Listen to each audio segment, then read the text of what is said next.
High সবাইকে, good morning, welcome to my new blog. সকাল সকাল ব্লগটা শুরু করছি। এখন বাজে ঘড়ির কাঁটায় 6:30, আর আমি ঘুম থেকে উঠে পড়েছি। উঠে ঘরটাকে ভালো করে ঝাঁট দিয়ে নিচ্ছি, নিয়ে এবার মুছে নেব। তো সকাল সকাল ঘরদোর মুছে নিয়ে সব কাজ সেরে নেব।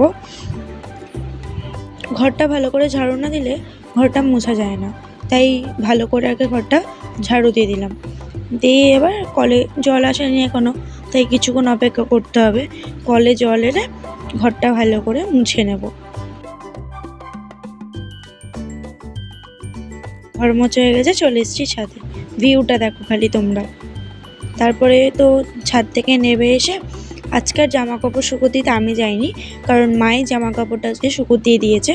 তো তাই মা বললো তুমি তাহলে পুজোটা করে নাও বলে। দেখতেই পাচ্ছ আমি আগে কার্তিককে, শিব ঠাকুরকে, তোমরা হয়তো বুঝতে পারছো যে শিব ঠাকুরও আছে ওখানে, তো তাই আগে খেতে দিলাম।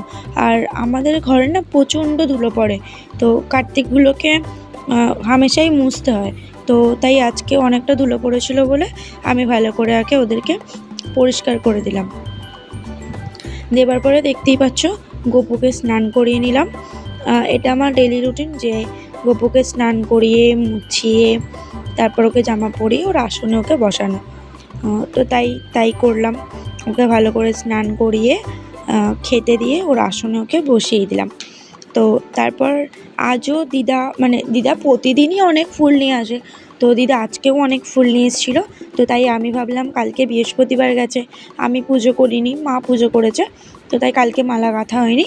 আমি ভাবলাম তাহলে আজকে আবারও ওই বজরংবলী, লক্ষ্মী মা লক্ষ্মী আর গোপালের জন্য মালা করি। তো তাই মালা করেছিলাম। তারপরে আর কি একেবারে পুজো টুজো করে বিছানা গুছাতে চলে এলাম। দেখতেই পাচ্ছ বিছানাটা ভালো করে গুছিয়ে নিচ্ছি। তোমাদেরকে তো আগের দিন বলেইছিলাম, ওগুলো চাদরগুলো ঠিক করে গোজা যায় না, তো ওগুলোকে চিরুনি দিয়ে ভালো করে করতে হয়।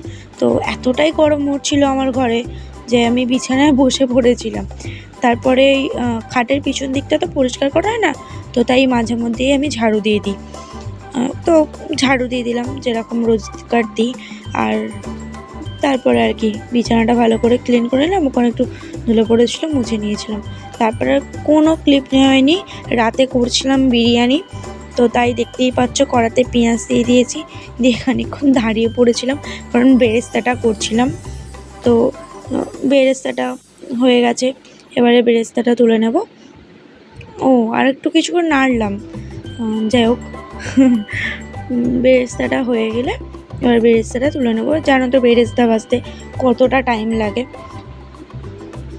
বেরেস্তাটা হয়ে গেলে, আর আজকে না আমরা এগ আলু বিরিয়ানি খেয়েছিলাম। চিকেনটা রোজ যত ভালো লাগে না, তো তাই তোমার দাদাভাই, আমার দেওর সবাই মিলে বললো যে তাহলে আজকে চিকেন বিরিয়ানি করতে হবে না, এগ আলু বিরিয়ানি করো। আমি বললাম তাই এগ আলু বিরিয়ানিই করা হোক বলে। দেখতেই পাচ্ছ বেরেস্তাটা ভাজা হয়ে গেছে। তারপরে কড়াতে দিয়ে দিলাম পেঁয়াজ। আজকে সিম্পল হয়েছিল, কিন্তু খুব সুন্দর খেতে হয়েছিল বিরিয়ানিটা। তো প্রতিটা ক্লিপ নেওয়া হয়নি আজকে, এইটুকুই ক্লিপ নেওয়া হয়েছে। তো দেখতেই পাচ্ছ। হ্যাঁ, বলে রাখি তোমাদের একটা কথা, যদি তোমরা কেউ আমার হাতের বিরিয়ানির ব্লগ দেখতে চাও তাহলে অবশ্যই আজকে কমেন্ট করো। আমি অবশ্যই একদিন বিরিয়ানির ব্লগ করে তোমাদেরকে দেখাবো। তো আজকের ব্লগটা এটুকুই, আজকে সেরকম কিছু ক্লিপ নেওয়া হয়নি।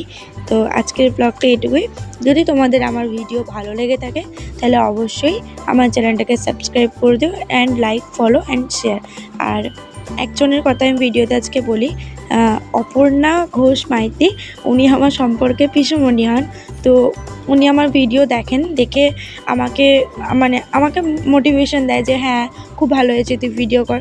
তো পিসুমণি, থ্যাংক ইউ। তুমি এরকমভাবেই আমার পাশে থেকো, অ্যান্ড সবসময় আমাকে এরকমভাবেই সাপোর্ট করো। Thank you.